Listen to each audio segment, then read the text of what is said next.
Hello and welcome to another episode of the Halal Gap Season 4, Episode 1. Sofia, how you doing? I'm good. How you doing? Good. So excited to be back with another season. We've got an amazing lineup of interviews already lined up. Can't wait to share with you guys. Make sure to follow us on Apple and Spotify or wherever you get your podcasts. And if you're watching this on YouTube, make sure to like and subscribe to our channel. Also, new this year, Sofia, did you know we have a sponsor for the podcast? What? Amazing. Ladies and gentlemen, if you are looking to hone your skills on anything from videography, sound engineering, editing, or anything creative, please check out our partners at Skillshare. We've got a link in the description notes of our podcast, as well as if you're on YouTube, it's right here. I'm pointing for those who are listening to this. It is right here. We have an amazing guest for you guys today. Sofia, take it away. She is a first-generation Somali Canadian who is the host and founder of the Digital Sisterhood podcast and storytelling platform, an amazing project which aims to unite women of color and counter the pre-existing narrative of what it means to be a Muslim woman. Earlier this year, she joined a group of Muslim creatives and content creators from across Canada as part of the In Spirit Foundation's inaugural Narrative Change Lab, which seeks to reimagine Muslim narratives in media. Her podcast has also recently made some big moves on the charts, with listenership increasing around the world, connecting more and more people with these beautiful stories. Joining us all the way from Toronto, please welcome Cadar Mohamud. Woohoo! Hello. Welcome to the Yeah, podcast. thanks for inviting me, you guys. I really appreciate it. Of Oh, course, thank thanks you. for. Mhm. We've been, Other and I've had the pleasure of being on the Inspirit Narrative Change Lab together. I've been trying to get her on the podcast from day one because we're all such huge fans of hers here. So I appreciate you taking some time for us today. No, I'm really honored to be here. The pleasure is really all mine. Amazing. So we should have some fun today. We can't wait to get into talking about the actual podcast. But before we do that, we love to kind of learn a little bit more about our guests personally. So tell us a little bit about you growing up in Toronto. I know we've heard that you've referred to it as somewhat of a judgmental city growing up. Love to kind of learn a little bit more about what that means to you. I don't want to misrepresent Toronto. I feel like experiences are very isolated. But I do feel like there is a thing about Torontonians we're not very easily impressed. Yeah. I feel like we're very like the cool kid at school a little bit. I've even heard other creatives who do like comedy. It's like if you can make it in Toronto, you can make it anywhere. And I think it says something about us a little bit. We're not easily impressed, but when we do love you, we're loyal to the death. You know what I'm There you saying? go. And so Mhm. there's that. So there's a plus side to it. Growing up in Toronto, there was always this idea, and I feel like this can really speak to anybody in any um, city or any town they're from. But growing up, especially as an immigrant, first generation, I think there's this pressure to get in line to assimilate, and not to make too much noise, not to make a scene. And I was that girl. I didn't want to be it. I mean, I had a whole episode called "The Wallflower" where I talked about being a wallflower and trying to survive, blending into the very beige backgrounds of my high school hallways, and not eating very well, But alhamdulillah, for good reason. It served me a lot of well, like recognizing that yes, there are people going to judge me, but it doesn't matter what they think, and learn to just care about what you think. What do you think of yourself and valuing your perception of yourself? So it served me good because now I go everywhere. I don't care anything what anybody else thinks. And people, where do you get that from? I'm like, girl, survival. Yeah. If you live in Toronto and you can beat that, then you can survive anywhere, honestly. So Was that a pretty seamless journey for you, or like was that like a journey of discovery, or were you always kind of like from a kid being like, I don't really care what anybody else thinks about oh me? no, it was a discovery. Like I would just say I just rebranded. Just Right. it just so I'm talking very new. I love it. I was not making any noise. I didn't want to make scenes. I hated the idea of making scenes. But because I grew up in the part of area where I'm from, I went to a predominantly like white school. So I was always like token black girl, and this is way before I even started to wear hijab. So I, was always trying to fit in as much as I could. But the reality was, I wish I could tell myself then that you're never going to stop trying so hard. It's never gonna happen. Never gonna Yeah, happen, sis. hey. I think We're meant to I be think, in- yeah, yeah. if we could all write letters to our younger selves, we like stop trying to like fit into this white culture, this like Christian culture, this Yeah. like Yeah. it's not gonna work. Especially when it's the dominant culture. Mm-hmm. You know what I'm saying? You just Yeah, want to for be sure. part of the dominant. You don't want to be an outsider. But yeah, that was something I had to find, and it came to a really difficult halt in high school. That's when it became like, no, you need to get your life together. Mm. I talked about it a little bit on my episode, but I talked about meeting this really incredible drama teacher with his fire red hair. She looked like a yoga teacher meets a librarian. Like that's her vibe. She always spoke like she was singing all the time. And she's so energetic. Oh my god, when I think of Glenda, I think of her energy. Her energy at 9 in the morning was illegal. You know what I'm saying? That's Like it was amazing. actually illegal. Yeah. That woman needed a ticket. But you know what? It served a while. And I came to high school. I just really like prestige high school. It's kind of a close high school. You had to get an exam to get in. I was like one of the only black kids in my block that got in. Me and my brother. So we went to school, like all of Okay, the no rich. big deal. Nice. Yeah, all the. I mean, it was great. It's like it was great for my parents. Immigrant story. My kids are going to an academic It's school. huge. Had no pride. But then the survival of it is Mm. another entirely different experience. Growing up as black kids from a different area, you didn't want to bring kids home. Everybody was obsessed with group projects. We'll go to your house. No, we're not. Yeah. We're definitely going to your house. Mhm. And it was just a lot of that, and just trying to figure out like where we fit in that. But it wasn't until grade 9 I was very determined in taking band class. Mm. There's only two things: you either took band class or you took drum class. I was not about to take drum class. Do I look like an actor? Absolutely not. I couldn't tell anything you were giving me. But band class, you can make noise and you can make maybe the wrong sound. No one's gonna know it's you. You could blame it on the trumpet. That was the trumpet. Off the tune. And so I always knew that I could disappear in band class. In Mm. drama class, it's all about owning, playing a character, having a singular spotlight, the drama. Who the hell wanted to be a part of that? I'm here a professional wallflower. I've had a career with it. I'm not about to kill it in grade 9. But I remember band class became full, and I was forced to go to drama class. I remember it felt like, how people felt when Trump won the elections. That's what it felt like when I. Oh man. Oh my God, the world is coming to an end. The world's actually coming to an end. It's over. It's the last few days up on this. It felt like, genuinely for me, it felt like it was the end of the world. And I know I'm being so dramatic, but that's how it felt for me. Mhm. And I remember I had to go in there to take attendance or I'd be marked like absent. And so I went in there with the thought of I'm going to go downstairs and like convince the guidance counselor to make sure I get into band class, even if it's just me. So let me just take the attendance. I go in, I see this lady just skipping towards me. You're late, come in. Okay, and I come in, I'm like, oh God, here we go. This lady's just gonna. And I was just so uncomfortable. And it was a really nice professional like drama studio. It was dark around the edges, it had soundproofs, had a spotlight. Like it was really meant for someone who was really thinking about making acting their whole life, maybe.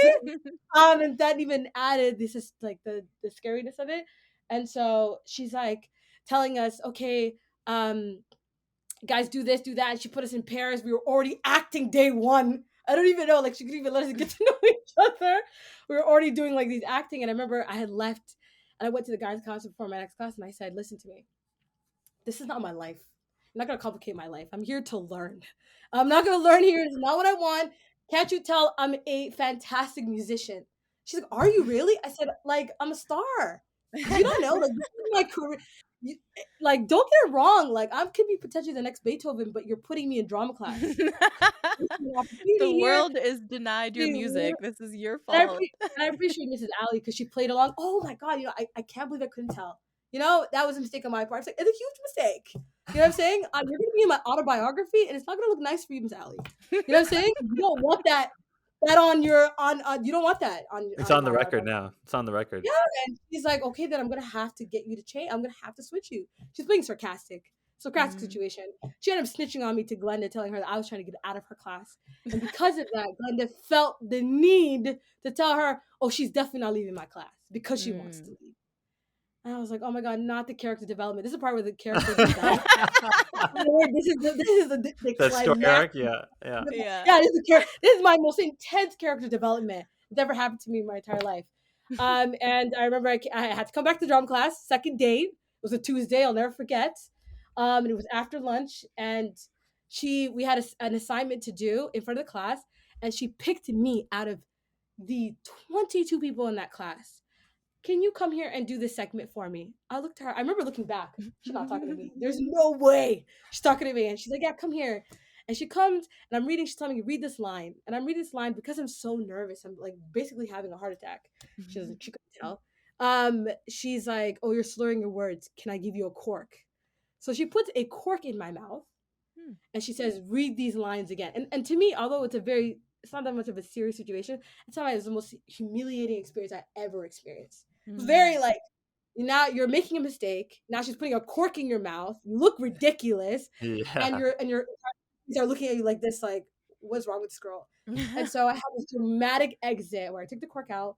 I ran out of the classroom. I started like having a whole panic attack, and she runs after me, and I'm literally I remember having a whole panic attack, and she's just trying to breathe in, breathe out, kind of nonsense she's doing with me, and then she looks at me and she says, "Can I tell you something?" And I looked at her and said, "What do you want to tell me?" She's like, "I don't know why you choose to be the side character of your own movie when you're clearly meant to be a main character." I looked at her. And even though it was a very deep moment, it was the very first time I actually realized that I was living in a way that didn't serve me. I didn't see it then. But the way that she had said it to me, she's like, "You're literally, quite literally living like a side character, and it's kind of bizarre." I was like, borderline side character. I'm basically an extra for a long time. I was in the background of my own life. Not even in the credits. Not even the credits. And it was really weird to just hear for the first time somebody look at me and say, "Why do you choose to live like that?" And I'm just like, I don't know why. And I went home thinking about it for days, about just that comment. And I was like, you know what? All your favorite movies, the character always has this moment where he decides, okay, I'm gonna either be scared of this and run away, or I'm gonna take drama and thug it out. Anyways, I took it all 4 years of high school. I developed. I wouldn't say I developed. I discovered my personality, and I could never stop talking, and that's why I'm a podcaster, because drama class ruined me. So now I'm sure Glenn is looking at me like, I cannot get this girl to shut up. But at the time, I was definitely a person that I wasn't like that, but she was really about helping me develop as an individual. Who am I? What do I believe in? How do I speak out to the world? And just really owning who you are. And so, yeah, that's the long story short. You know, so that chapter in your memoir is gonna look a little different now, hey? Than very you different. Miss Ali, definitely gonna look a little different. Glenn is getting all the kudos. Yeah. She probably you'll probably be very surprised. You'll be very surprised because I didn't tell her how important she was to my life. But I talk about her everywhere I go. And I wonder if she's ever heard. Like, I always wonder if she's ever found it. You know? Maybe you should send it. Maybe you should send it over. I don't know where to find. I tried to find her. I could not find her. You know? Oh, really? But There's no like school directory or something? I wanted a school directory. She was off the school directory. Oh, it was my very God. bizarre. We're gonna find a way to get her this first 10 minutes. Yeah, we're gonna make this happen for you. We're gonna do like a big, those like old school Maury reveals where they would be like, "Come on out, Miss Glenda." Yes! We're gonna do one of those. I feel like I deserve that moment. You got this. We got this. We got this for you. Yeah. Asif, you have like 30 minutes to find Miss Glenda and bring her on to the podcast. Asif's our research master, so that's all on you, man, right now. I believe in you guys. I believe in you. So did you ever, because I know you took a BA in human rights, and I'm sure that's helped to shape a lot of the content that you now create, but did you ever take that kind of inspiration from your drama class and think about pursuing that professionally, or did this happen kind of despite the fact that you didn't kind of go into university with that plan in mind? It's so funny. As you're speaking, I just heard a really funny joke. Instead of the Halal Gap, it'd be the Halal Find. If you found Glenda, I would call her the Halal Find.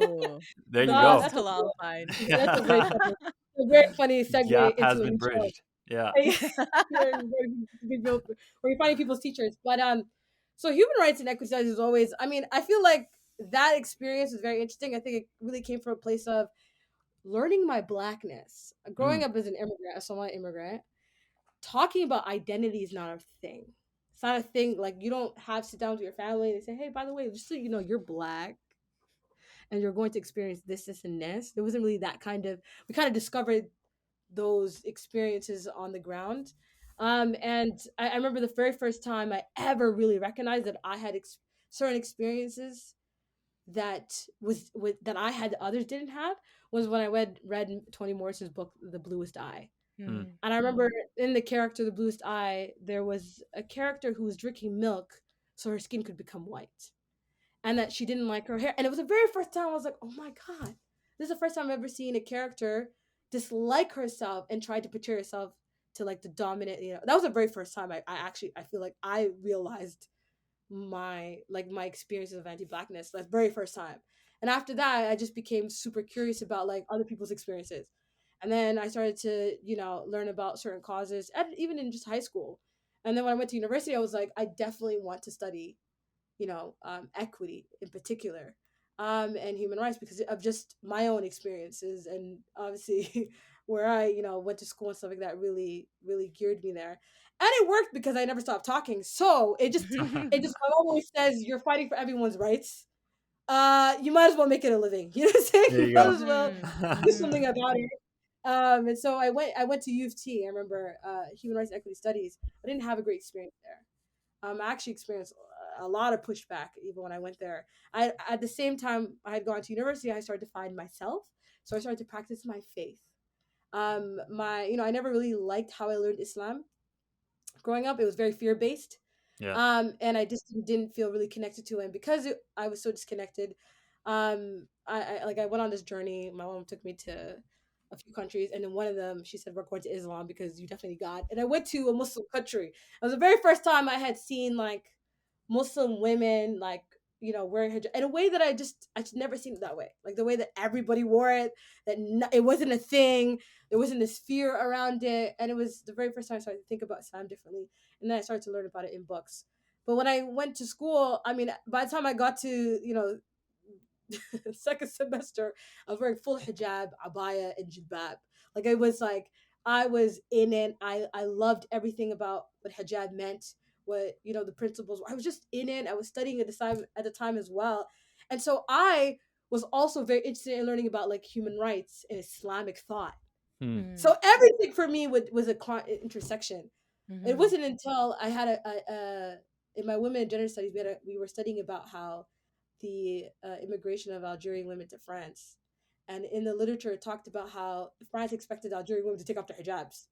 And I remember reading that literature, and this one kid says, like, he shares his opinion. He says, I'm like, if France tried to help them, why didn't they take it off? Like, you know, it's such a barbaric. And he's sitting right across me. And I'm quite literally wearing my favorite color, which is black, which I know to them at the time was very political, but I just like black.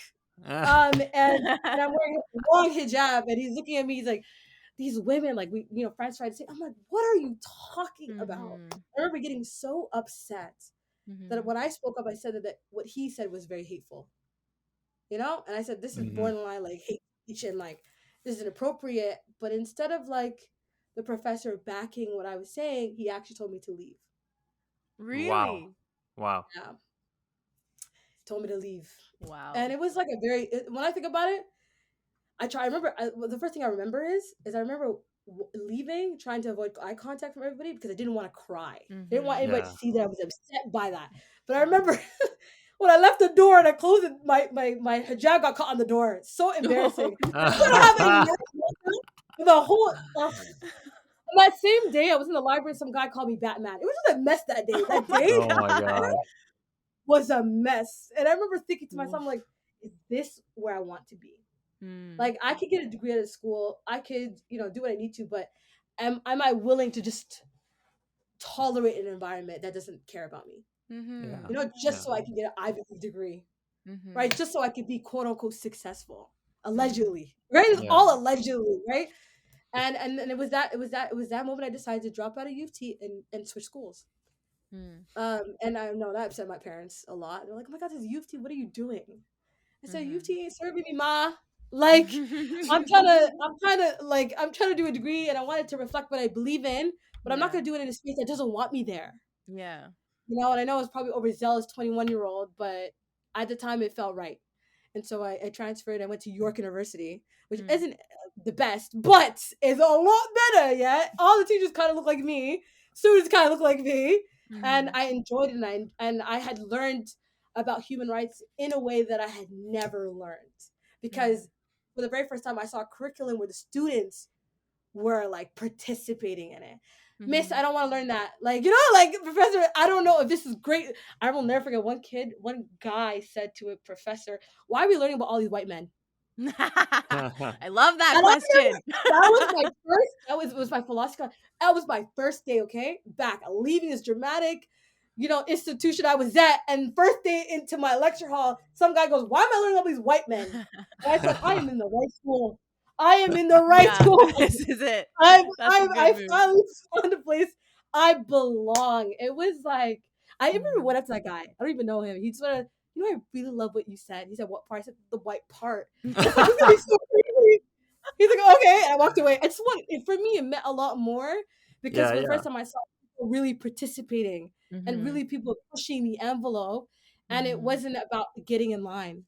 It wasn't not being too much, and saying too much and stuff like that. But it was really about like challenging people and accepting the challenge.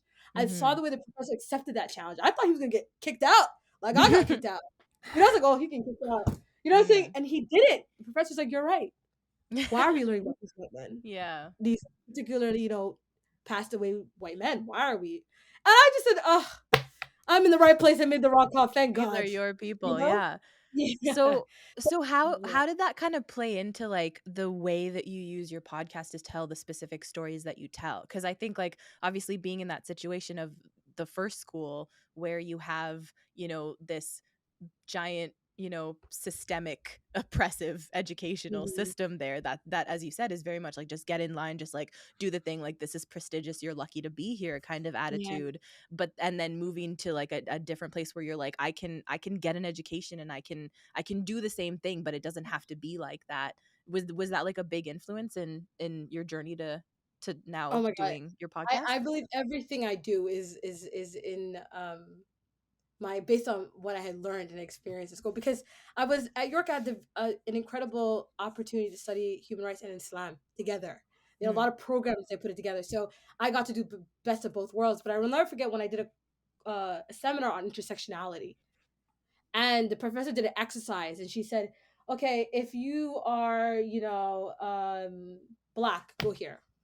If you're a woman, stay here. If you're this, stay here."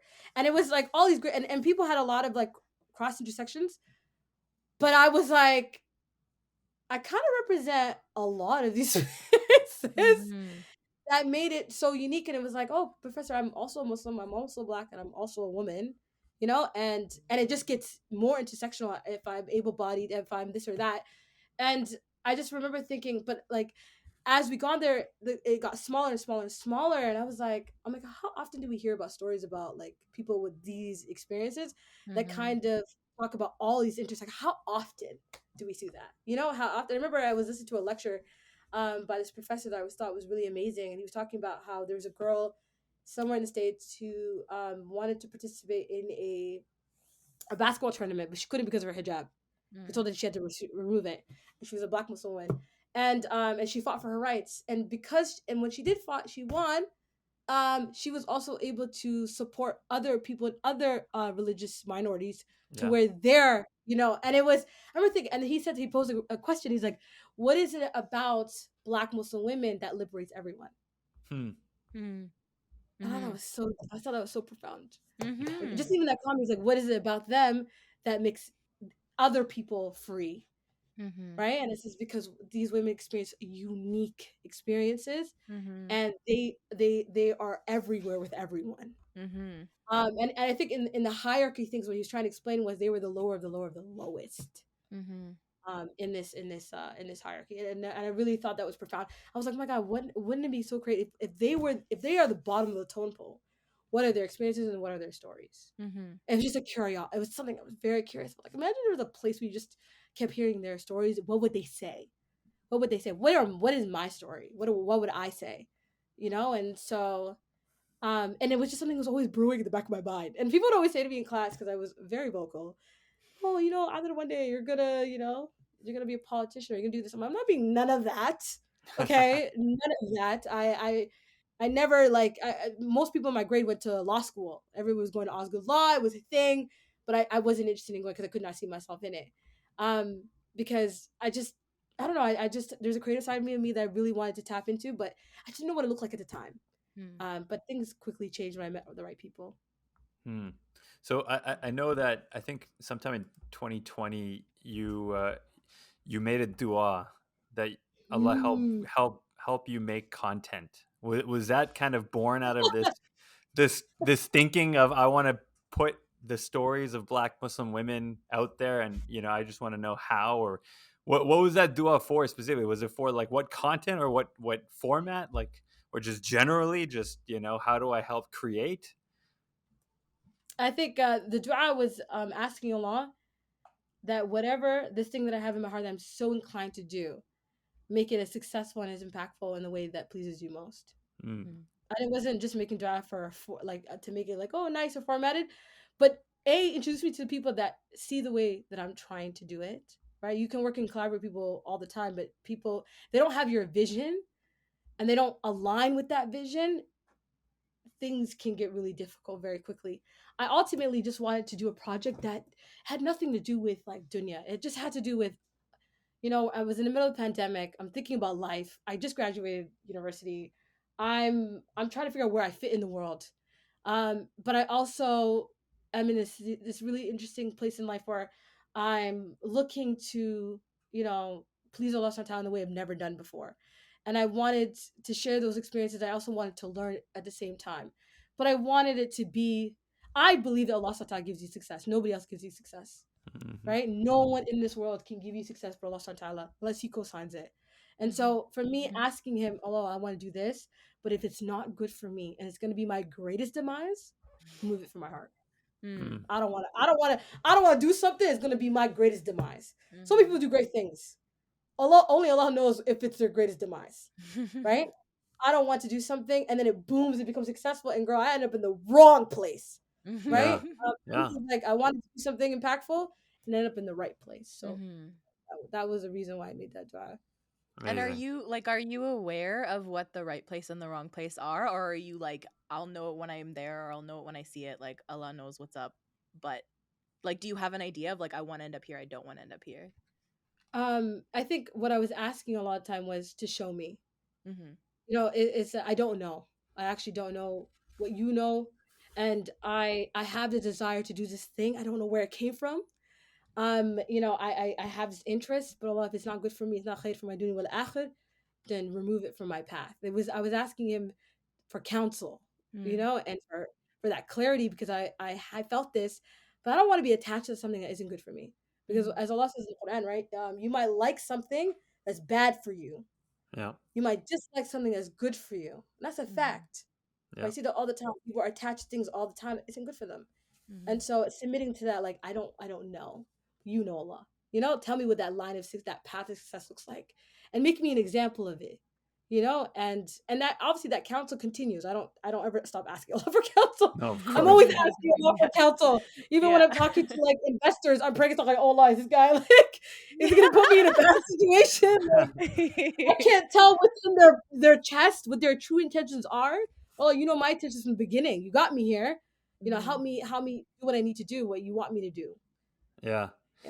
It's interesting. I mean, I think like, you know, what you're doing, what we're doing, you know, what anybody does when it's got this kind of assimilation label with Islam, you have this additional weight of responsibility that, you know, you don't want to be seen as misrepresenting your religion or the people who practice that religion in any way.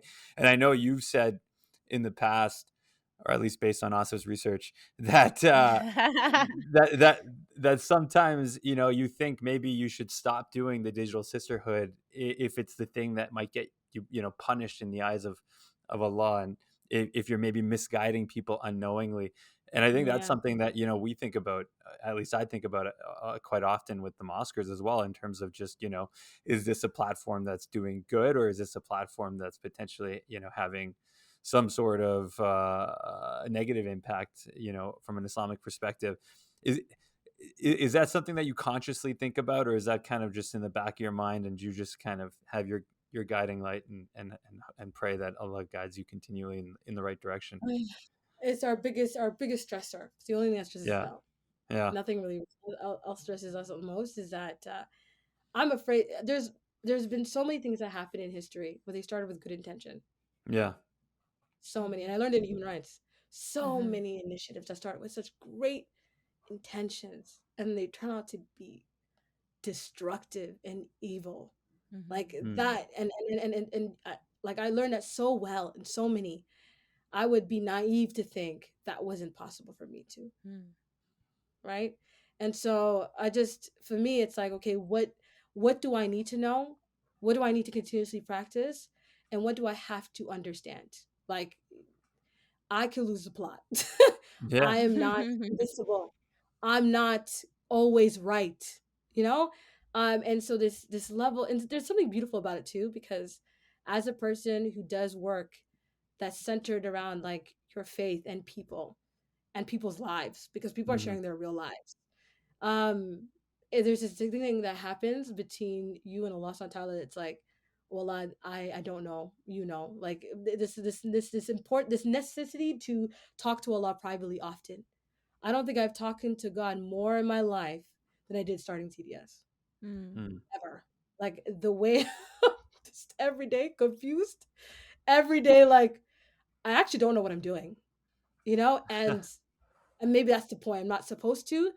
But I've noticed, and when I look at it hindsight, it's just only made me a better Muslim. yeah. Wow. The right kind, the one that's supposed to be at you know, talking to Allah all the time, you know. And so it's interesting how you transform as a Muslim when you're put under the steel of things. And I just kept telling myself, maybe this is good for me. And I also can't be afraid to walk away when something is wrong. You Yeah, know, I have to care about my relationship with Allah Subhanahu wa ta'ala. If something is wrong, and even the idea of thinking that really makes me sad, you know. And so I'm just yeah, super careful. But there might come a time where I have to choose, you know, Mm-hmm. and I want to I want to be on the right side of things when that day Mm-hmm. comes, if that day comes. Mm-hmm. yeah, yeah, I think that's such a beautiful thing to like have art that you create bring you closer to Allah. Like that's so incredible, and I'm really glad that that's been your experience with this. That's really cool. Mhm. And one of the, I think, kind of in the vein of like what Sikandar asked too, like in terms of, so one of your more recent episodes discussed suicide in particular, and we actually also had a film this past year at Mosquers that talked about suicide as well. And I think that with topics like that, there's often so many questions of like, how do we talk about this, and who is allowed to talk about this, and in what way can you frame it, and you know, who are we listening to in terms of the final say of like what is the Islamic stance on something. And so is that like how has that been kind of like in terms of exploring these topics that are a little more potentially risky in that way Mhm. for platforms like yours and like ours to do? How have you navigated that? A lot of consultation with Mm, people of knowledge, people who work in the mental health field, understanding the nuances between it, because there was a message in the story that we told. Her name is Henna. The hmm, title kind of tells you what we're trying to say, mm-hmm, right? And Amal made an incredible guess. I won't even say that mm-hmm, it was all us. She made the perfect, when you think about it, subhanAllah, she was the perfect guest with the particular things that she experienced, mm-hmm, and the person that she is mm-hmm, made her the best candidate to talk about what she talked about, which mm-hmm, was this idea that if you struggle with mental health, then that's a reflection of your iman. mm-hmm. That was one thing that she talked about. Number two, she talked about how people don't see the person, they see the illness. She yeah, talked about that because she was telling a story, right? In the stories you get, she's coming out. And also, she was also a person who made a really long journey from Dubai to Toronto. That a lot of immigrants, you know, experience, and eldest daughters who were kind of parentified, Mhm. and for survival reasons. um, allowed her to see her situation the way that she saw it. But it was also because, and maybe people think I'm like, out of my mind when I say this, but I really believe Allah picked her. Mm. And there was this divine, I swear to, like everybody always asks us, where do you find these people? That's the biggest question I get TDS. Where the heck do you find these people? I swear to God, Amal, I had seen her on I seen her in a YouTube video. I was thinking like, what, like, she talked about it briefly, but she never talked about in detail and at length of what actually happened that day. And this time Yeah. it was kind of like telling the community, and it was almost like she was like taking the story back. People did so Yeah. many variations of it. Mm-hmm. She didn't talk about it the way that she talked about it until she went on a podcast. And when guests come on a podcast, there's this funny joke that we say, you don't know what story you're going to tell. So just ride. You don't know. Sometimes Allah inspires the story out of you. Yeah. And just go with it. You know what I'm saying? We always tell them, don't think too much about it. Whatever is a story is the one that Allah ordained. And so it was always this kind of perspective. And all of the guests this season, I don't know where we found them. They found us. And that's why we're just joking at TDS. We say, "Oh, we're just on the passenger seats of this. We have no idea what's going on. We're just driving. I lost sometimes driving. We're looking out the window, trying to figure out what's the next destination or who's the next person we're picking up at the bus stop." Mm-hmm. And I'm like, "Oh, like and I know it sounds wild to think because there's producers, production, but wallahi, when it comes to guests, we wait for Allah sometimes to resolve." And then we find out, and we find out when we hear the story, and by the way, we have we're in a studio and stuff. And we'll be like, and the guests will leave and be like, that's crazy. Like, we're just reacting. That's crazy. That's crazy. And then we're like reflecting on the last guest. We're like, what's the theme this season? Like, that's how we're talking. Yeah. What's the theme Allah's choosing this season? Mm-hmm. That's great. It seems That's like so we're cool. talking stories about mothers and their daughters. Mm-hmm. That's crazy. And then we think to ourselves, what does Allah want to tell us about mothers and their daughters? Why is it all these women are talking about walidain, like in the way they're talking about it? You know what I'm saying? I'm just like, we try to avoid conversations that might be like, oh, we hear about parents all the time. My mom's favorite lecture is about bir walidain, like the being righteous to your, to being good to your parents. Yeah. Mm-hmm. This season, even from my episode, I did an episode called You Can't Love What You Don't Know.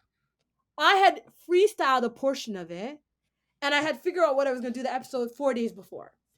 Mm-hmm. And I was throwing in a loop when it was like, hey, you started off season 1 with your story, you're gonna have to do a season 2. I said, what the hell am I supposed to talk about? She said, self-discovery, babes. Think about it. What do you want to tell the world? I said, there's 200,000 people to our podcast. I'm not about to just say whatever on things. Yeah. She goes, you do this all the time. Either just reflect on something that you've learned and tell a story out of it. Mm-hmm. I will never forget. I remember just thinking, the first time I learned about Allah subhanahu wa ta'ala's names, I remember that situation. And I had learned it for the very first time in a way I had never seen before, which was this. I'll never forget, the sheikh was like, oh, he asked his little kid, do you know how much Allah loves you? And the little kid goes, no, I don't, this much. And he goes, no, more than that. This much. And the guy's like, no, more than that. This much. Goes, nope, you couldn't even tell me how much Allah loves you. You can't even quantify it. And he goes, but I can try to attempt to tell you how much Allah loves you. Might blow your mind. And the audience is like, really? So tell us. I remember just thinking, like, what is this guy about to say? And he's like, Allah loves you more than your mother loves you. Mm. Huh? and I've heard that before, but it was different the way that he said it. He's like, Allah loves you more than your mother loves you. Mm. And I'm just having flashbacks of my mother, of her story about how because my mom had fertility issues for 5 years. Mm. And there was a very great chance she would never be able to have kids. So I was kind of like her rainbow baby. And after that, she could not stop having kids. Funny story. Open the front door gates after that, which is something I carry with honor, There you go. But my mother, she's always told me about how, like whenever I got in trouble and I'd always have like a disagreement with my mom so heavily, my dad would come to my room and he goes, you don't know what you represent to your mom. Mm. And I said, what does that mean? He goes, your mother, she has a relationship with Allah subhanahu wa ta'ala, and the result of those relationships and those conversations came you. Mm.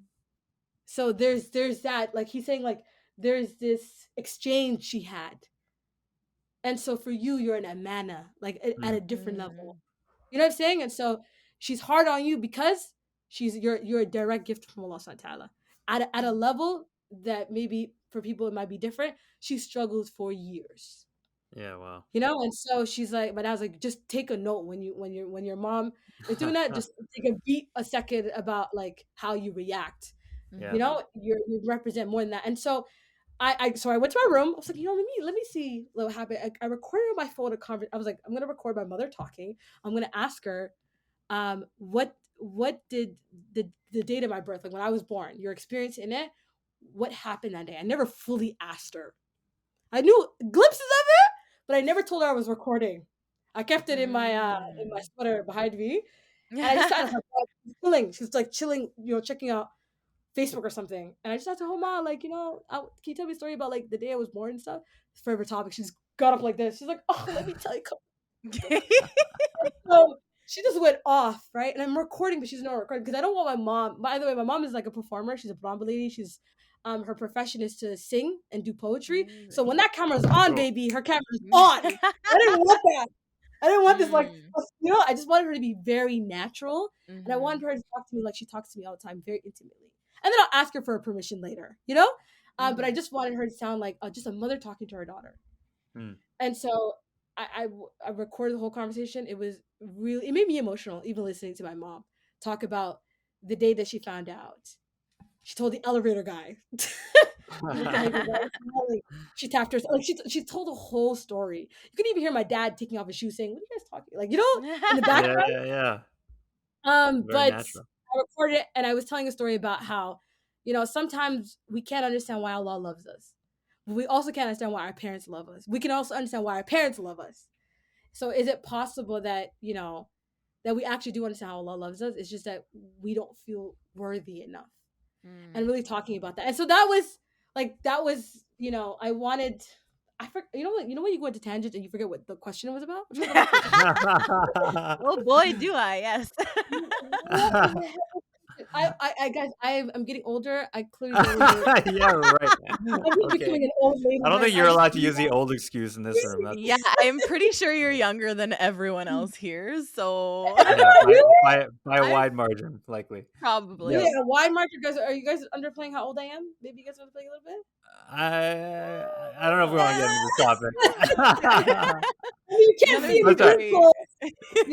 I don't even know how that topic came about, but I enjoyed the story. That's all that matters. And I forget what the reason is, but yeah. Yeah, no. But speaking about your parents, I mean, we heard that you didn't even tell them that you had started the Digital Sisterhood until like it was featured on the Toronto Star. Yeah. What's that? Her talking. See, okay, give you guys 1 second. See, this is a household. Yeah. No matter what, there's no such thing as interviews. Give me 1 second. After the story of how you're born, you really can't say no to your parents. Yeah. In the middle of an interview, I'm just getting up. Okay, coming right now. Yeah. No. So I was just curious to know. I mean, your mom's a performer. Seems like you have a very close bond with your parents. So why didn't you tell them about the Digital Sisterhood until well afterwards? That's a good question. My parents are not internet people. Okay. So they don't even. Until today, my mom tells people I do radio. And the best way I could describe this is, Ma, it's basically radio on your phone. So she just tells people radio because it's very hard to explain. Until now, I tell her, "Hey, Ma, your episode got 4 million listens." She's like, 4 million what? Like she's like, what does it mean? Like, what is this lingo? I was like, you know what, Mom, you're right. I don't know what that means either. We just go find out, So at first I was like, I was like, let me just do something that I really like. Let me have as little commentary about it. When you tell people about your things, they'll tell you so many ideas and suggestions. I just wanted to have as minimum commentary about it. I just wanted to do something, see what happened when I did it. Yeah. I was like, I'll tell my parents, but then I forgot. And then the Toronto Star came out, and I was like, oh my God, this is really awkward. On the third page, I said, oh, I gotta tell my mom. It was just, I was having so much fun, you guys. I was having the time of my life. Every day I was going to the studio, skipping. you know, I was coming home, like I was leaving, coming in. She's like, "What are you doing? Every day you're busy." But last time I checked, you're an unemployed university student. I said, "I'm definitely employed by my passions. Don't hate." I would do that, and then I was on Toronto, and my parents were so confused. Like, guys, I think we should have a sit down. Yeah, like I do a podcast. Like, yeah, we heard about this thing radio you're doing. What does that mean? I said, let me show you Toronto Star. They looked at it and said, "You, why would they?" Like the first question was, "Why would they interview you?" They asked me was, "Why would they do that?" I said, "I don't know, Mom. Maybe it was good." I don't know. Parents keep you humble, man. They keep you so humble. They do. Alhamdulillah. Alhamdulillah. If I seem anyone normal, it's because of them. You know?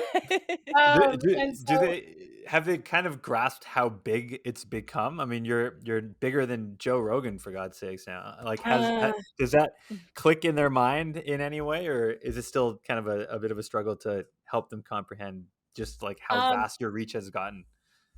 I think my mother, she started traveling, and mom told me this really bad situation that happened because my mom, she's kind of like the Mariah Carey of her family.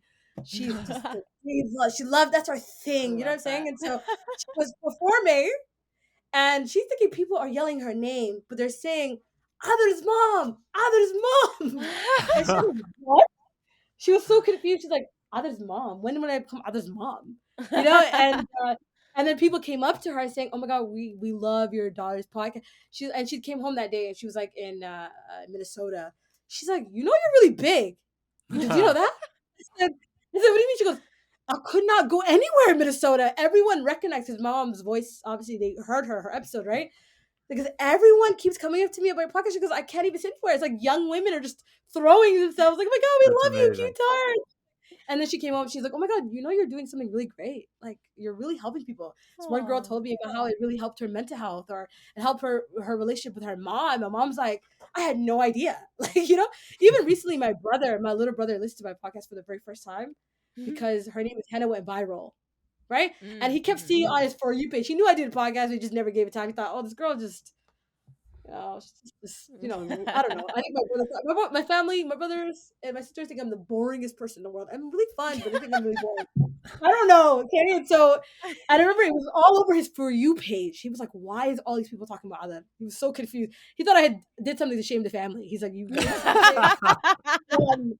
all of us, he's like, "This girl should have never went on the mic." Blah blah blah.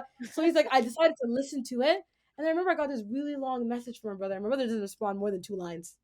Long message where he's like, I had no idea what you were doing. I didn't know it was this special. I'm so proud of you." Oh. I was like, not me. If my little brother thinks I'm cool, I made it in life. I said, he is a classic Generation Z. If I got him turned up, I was like, I'm good. You know, Joe Rogan didn't get me blush, didn't get me excited until I saw my brother's text message. There you go. Very, very hard to like please, but he was like, "I really like what you're doing. It really matters." That's cool. So yeah, That's amazing. they're getting it now. Basically, my family is getting it now. Yeah. After a year and 5 months, they're getting it now. Now they're getting it. Yeah. I would love to hear more about like other projects that you're working on. So we heard about a little something called Vibe Check. Can you tell us about that project?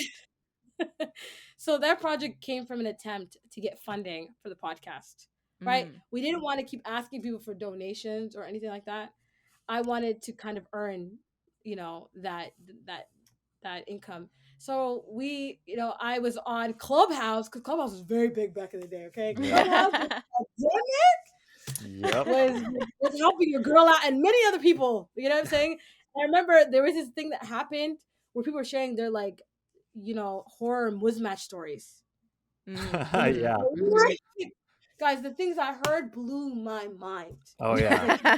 In this situation, I was so shocked. And so it was a lot of like situations of women find themselves in really, really bad situations. And I remember thinking like, if they were just given like lines of question to ask, they could have a weirdo a long time ago. You know? Because I had older like friends who had already, you know, got married, and like they would send me their Google. There's this Google Doc, okay, that went. I feel like the whole Toronto has it. It's like 106 questions.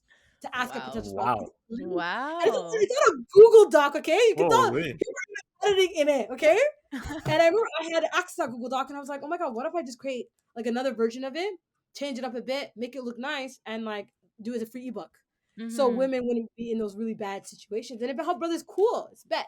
And so I just did it for free, just to see like what it would do. And I remember it was so crazy. I like worked on it for a whole day. I made it look really nice. That was the first project ever come out of TDS, and then it got over like 4,000 downloads in like a day. Wow. One day, and then all of a sudden it started going everywhere. Then people start sharing it on their stories. I was like, oh my god. Like, I was like wondering, I'm like, I hope my grammar was correct. Like I was like it blew up, bro. I should have thought about this. I should have like pre-checked it. And then I remember the Village Auntie, and I love Angelica. Village Auntie shared it. And then shared it. She's like, and she tweeted about it. She goes, oh, I'm sharing it in all my group chats. I'm like, oh my god, this is really going everywhere. And then I became, Digital Sisterhood. It's that matrimonial like platform. Oh no! Oh no! I was like, I have to rebrand. What the heck? And people started asking questions about who even made this. Is this girl even married? I wasn't. Okay. Yo, what jurisdiction does girl have to be talking about that? I said, listen, I'm a single girl. I can say these are good questions. Like, you know what I'm saying? And I remember some men were really upset. Like, okay, it was already hard talking to women. Now you made it a freaking like. Yeah, now you got 120 vetted questions that we got to go through. Some guy shared a story on Twitter. He's like, I'm like getting excited to talk to this girl. We have to sit down. Boom, she comes out with this encyclopedia of 199 questions. He's talking about my ebook. And then the next thing he says, whoever wrote this girl, you're causing fitna. You're causing problems. You're actually making it hard for brothers to get married. And I literally was like, oh my god! Like, if that made it harder for you, I don't know what to tell you. Yeah, that should have made it matter. It sounds like a you problem. It sounds like, and I remember people. Oh my god, people sent me messages of people tweeting about it, saying, "Who made this ebook? They're really causing issues, man. Every day I'm talking to a girl, she want to pull out this ebook." He's like, I couldn't even like. He's like, I missed it. Some guy goes, I missed the days where you could just ask a girl what her favorite color is. You're like, and that's how you know if you can marry this person? Like, nah. I'm telling you. And then after that, we created a whole episode, a brothers tell all and a women's tell all, where they played vibe check. And then that went like the brothers did very well, mashallah. The brothers did very well. There was one brother that said something that he shouldn't have said. And he ended up becoming, guys, this is the funniest thing ever. There was 4 brothers, 3 of the guys I knew very well. One guy I didn't know because I wanted to make it more diversified. And his opinions about women, I remember just sitting there like, you don't want to say that. You don't want to say that. But I was like, and I remember our producer type was saying, shut the hell up, this is a brother's tell all. You're not supposed to talk. So said, you're like, I'm doing you a favor right now by interrupting. We're not to save off this cliff. He's gonna learn today. And I remember, and he was like, oh my god, poor guy. And so I never saw him again. But we kept in good touch. I recently came back from Edmonton. I'm coming through Minnesota. Actually, I was coming through immigration customs. Guess who's an officer? Oh no! Brother West. And you know what he said to me? Adar. He started chasing because he saw me, because he saw my friends before me.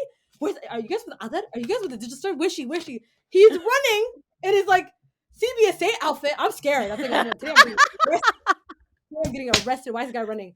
And he comes to me and he says to me, you know, my whole life got finished. Do you know that episode? No. He's like, nobody ever messaged me. People came up to me in person to tell him how wrong I was. And I said, character development got better. He's like 100%. He's like, I'm definitely not that guy anymore. He's like, I got it the harsh way, but now I learned. He's like, I'm never, ever having that opinion again. I said, you know what? 0.1 for TDS, 0 for Andrew Tate. That's how I saw it. Yeah. Oh, 100%. Mashallah. You had your Glenda. You were his Glenda. Yeah. That's how I saw it.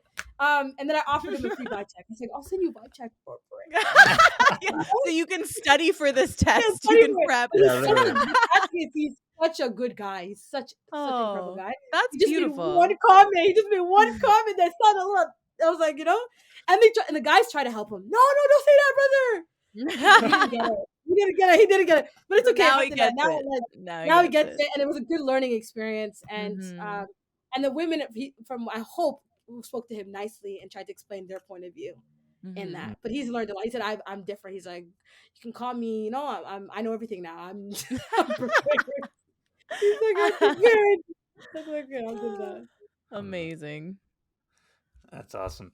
I wanted to kind of circle back to just like the entire concept of the digital sisterhood and something that we talked about a little bit earlier in terms of just how much it resonates with people all over the world is and there's so many examples like you mentioned, right, on social media and people coming up to your mom in person and all these very, very touching, like very deep touching moments that people have when they listen to your episode. What do you think it is that has that profound impact on women and everybody? But I think the examples that we've heard more specifically have been with women. That's a really good question. I get this question everywhere I go. What is it about your podcast that's booming and beating Joe Rogan? Like, what is it?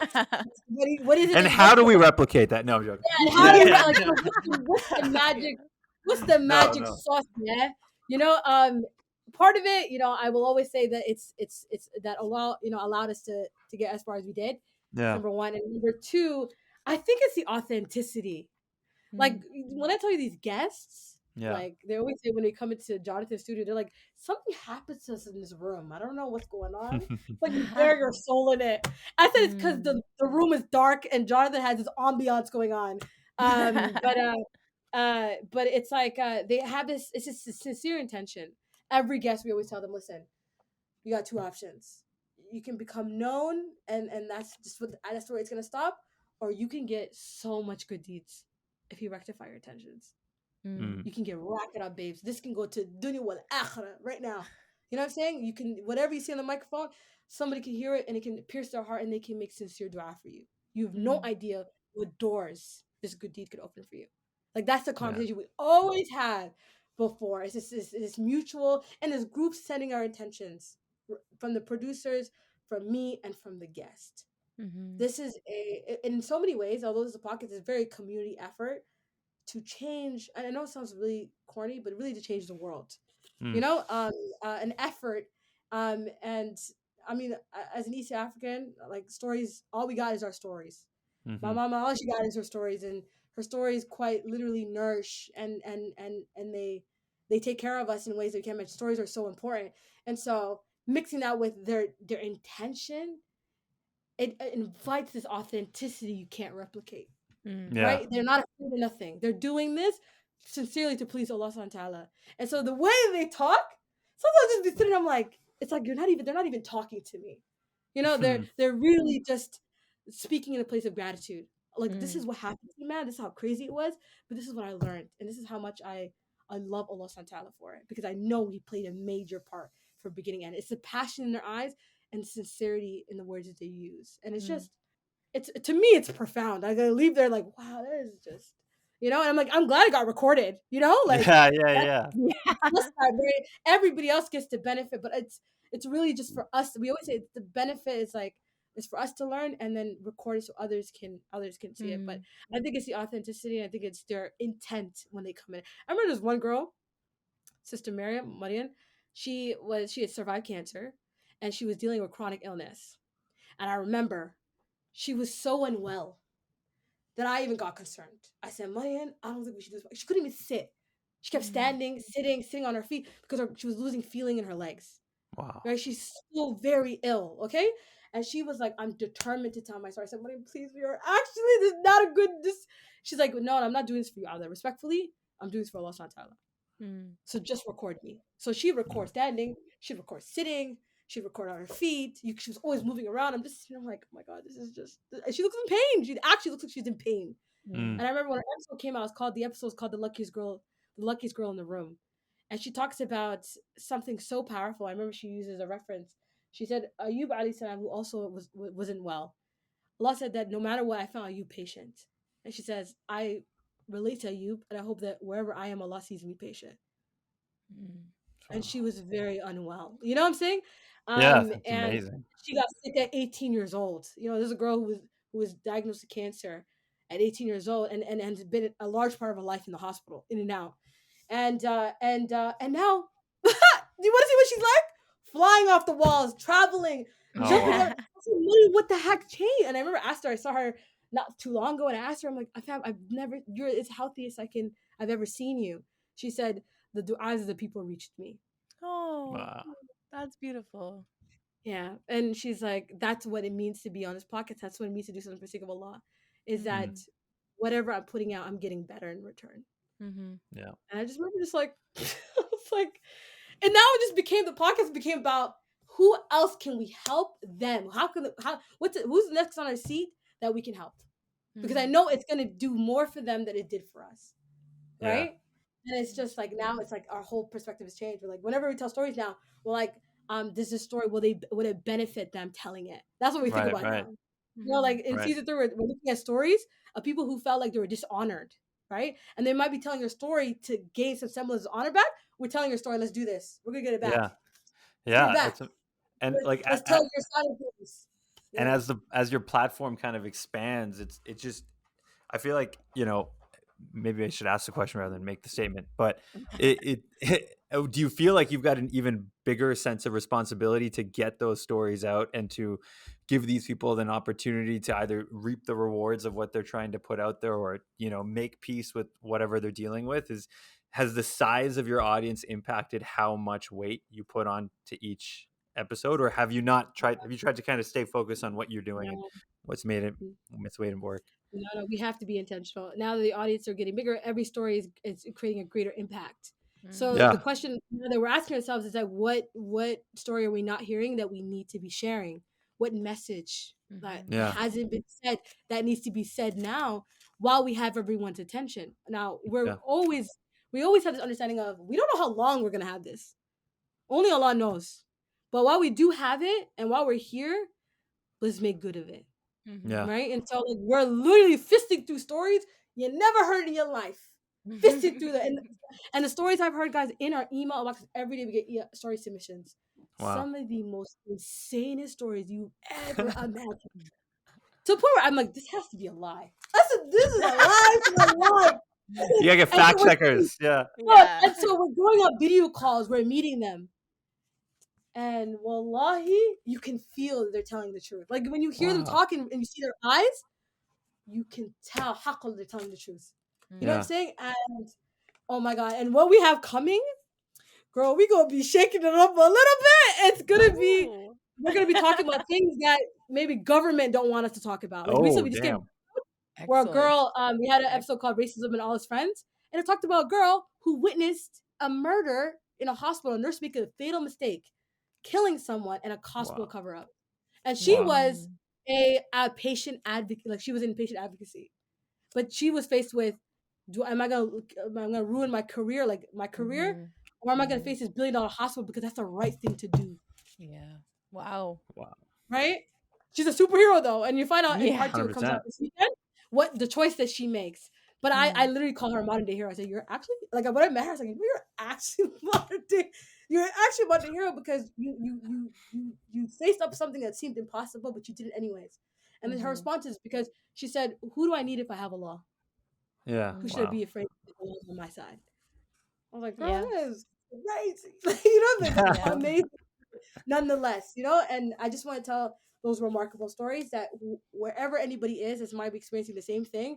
It's kind of a nod to them, And I remember I just came from New Jersey recently, and I met a woman who's a hijabi, who is a surgeon, okay, a full-on hijabi surgeon, and she told me she listened to the Naqabis tell all about women who wear the face veil in the West and our experiences. She said, your episode alone made me fight my administration who were giving me a hard time on my hijab. And now I've set the precedent for anybody coming after me to not experience the discrimination I did because I listened to that episode. Because hearing women fight in their own fight allowed me to remember that I can fight too. There are women doing it. We can all do it. Like sometimes you can feel like you're collectively defeated when all you're seeing on the news is us losing. But when you hear all of the wins all the time, you start to imagine a win for yourself. Yeah. And maybe that's how we're going to create change, getting people to believe in themselves. And that is the Digital Sisterhood. Yeah. That's There you go. beautiful. It's the community you're building. That's it. Mhm. Alhamdulillah. It's Yeah, all from Allah alhamdulillah. subhanahu wa ta'ala. I take no credit. I'm not that charming or that funny. You know what I'm saying? There I you promise go. you, I don't take credit. I'm just glad to be on this ride and invited on this journey. But it's really Allah subhanahu wa ta'ala is driving this, because how else can you explain a podcast that has no budget, has no marketing strategy, could soar fast in a year and a half, so much so beating Joe Rogan in the UK charts that called Naqabis. What do you call us? What do you call it? Male something. He called us like this weird British male thing. Imagine, okay, the old prime minister called Naqabis. What do you call them? He called them lowlives. Basically, he said like, Oh my god. he called it something to do with this weird mail thing, like mailbox. He calls it the mailbox, basically. What? Yeah, because the mailbox only has a mouth and you can't see anything else. It just, Oh my goodness. I don't know what. Oh I told my you I don't understand the God. British humor in it. I don't get it, but I know it was offensive. What he said was offensive. Mhm. And to us to be, be number 2 in that country, the prime minister said that about a woman like me being a host. It's kind of fun. It's kind of, and a lot of UK people were like, yes, eat that, Yeah. and stuff like that. But I think it speaks to a larger thing. We're just telling stories that nobody wants to tell, and people are dying for it. It's Yeah. necessary. Yeah. Necessary. Yeah, And so literally. we're glad to be here. I'm Yeah. glad around you two guys doing a Halal Gap and doing as well as you guys is important. It's very, very Inshallah. important. Thank you. Okay, before we wrap, we like to do a quick series of rapid fire questions. Are you down? Mhm. Okay. Sofia, take it All away. right. Alrighty. So first one, what is the most expensive thing you've ever broken?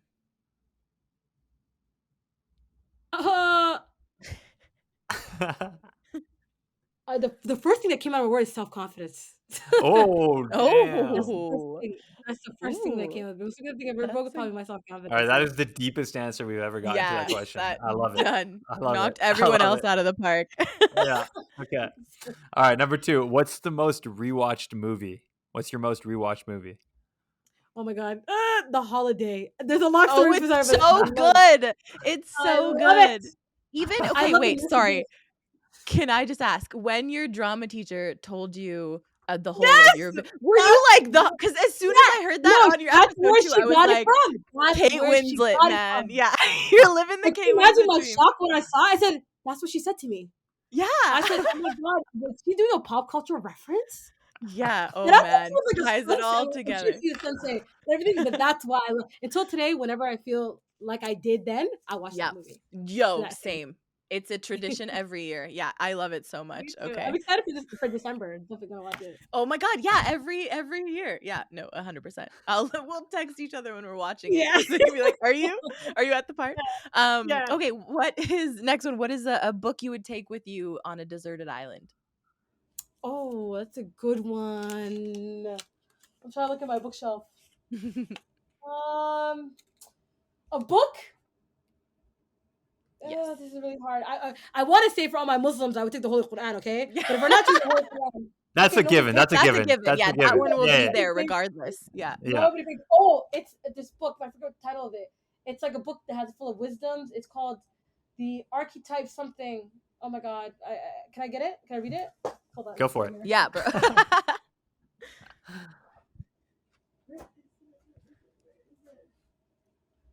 Oh my goodness. Oh, wait, is it this one? Found it. Yeah. There we go. I have so many books. But this is it. It's called The Art of Living. The Art of Living. Okay. And it's by Epictetus. I can't even pronounce this. Epictetus. It's really good. It's a Roman. I want to say it's Roman. I don't even know actually. I was given this book as a gift. It's taught in Roman until the 9th. Yeah, it's basically a bunch of book with different emperors and philosophers that said really wise things. Mm. It's Oh, compiled cool. into one book, and Oh, it's cool. so good. So every page is like a chapter of like something wise or something knowledgeable. It's just a page. It's not more than 2 pages. Mm. And it's incredible. I read this once Oh. and I could not put it down. I was like, yo, this is deep, I kept saying this is deep. This is very deep, very profound. Yeah, no And I better remember- time to get profound than on a No, deserted it's island. so That's profound. perfect. It's so profound. Like when I would read, I'm like, oh my god, there's a hadith about this. Like it was like moments Yeah. like that. I was like, oh, so these people were onto something, or were they plagiarizing? I don't know. I don't know. I'm gonna see another counter book talking about, hey, they stole this from us, but it's really good. Nice. Perfect. Okay. What is your most regrettable purchase? Oh my gosh, this is a really interesting, regrettable purchase. Yeah. Where you're like, regrettable- why'd I do that? Why did I spend that money? Regrettable purchase. I've never regretted anything. Is that There bad? you go. Good. That's beautiful. perfect. That's a beautiful way to live your life. We fully support that. Yeah. No, why? Because we're going to live That one was the life. right answer. That was the right Yeah. answer. Yeah. You're winning so far. Yeah. Okay, and the last question, what is your favorite way to eat potatoes? So in all the forms that potatoes can take, what's your favorite? The forms? Like fries or Like mashed fries, mashed. Oh, I baked. love mashed potato. Mashed Yeah. potato? That's really Mhm. good. I love Mhm. mashed potato. Yep. There you go. On that Potatoes are note. the best. I would be terrible on these rapid, and now I gotta think about these rap questions. No, Which is these are really bad. great. These No, were that was great perfect. answers. Yeah. Self-confidence? Oof, that one's still hitting Yeah, me. I'm gonna be thinking about that for like hours. You know? That's That gonna was be the first thing I could have said, self-confidence. But that's too deep, fam.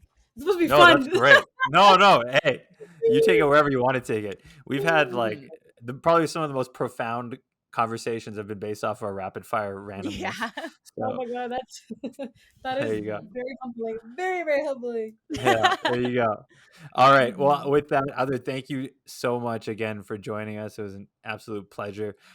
For those who may not know, which I feel like there's fewer and fewer every day, where can people find your work? They can find us on all streaming podcast platforms. So that's Spotify, Apple Podcasts, Google Podcasts, you name it, we're on it. You can follow us more updates on our Instagram at the Digital Sisterhood. And yeah, you can find us there on Twitter. It's the Digital Sis. Amazing. But yeah. And are you still touring, or is that wrapped up for 2022? So we took, the summer was a little crazy. We took a break, but I leave to San Diego again.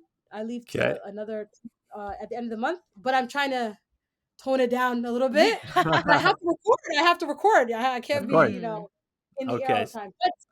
But alhamdulillah, for the most part, the tour work. Amazing. Okay, so podcast and potentially in a city near you, potentially. Yeah. Hopefully UK. I'm trying to do my first live show in the UK. Yes. People in the UK are so upset with me. Every day I get messages. You're so disrespectful. You go everywhere but here. And we're your biggest audience. How are you visiting these? They always say that to me. I'm like, we got you charting and you don't want to visit us? Okay, up to you. I'm not coming. I just want it to be really good. If I'm going to have that many people come out, I want it to be really good. Yeah, of course. But they're really tired of my nonsense every day. Amazing. Well, that's Okay. amazing. Well, thank you. Thank you again. This was awesome. Thank Appreciate you it guys so much. for having me. Thank you so much for having me. I really appreciate it. We hope you enjoyed today's episode of The Halal Gap. Stay tuned for more episodes and join us next week for another very special guest. The Halal Gap is a Mosquers production. You can find us on Instagram, Facebook, Twitter, and TikTok by searching Mosquers Film Festival. Thank you to our sound and video editor, Chouhan, our tile artist, Narmeen Saiyed, our researcher, Zaid, Hassan, and our producer, Asif Quraishi. Please rate us on Apple Podcasts and Spotify. And if you're watching on YouTube, please like and subscribe.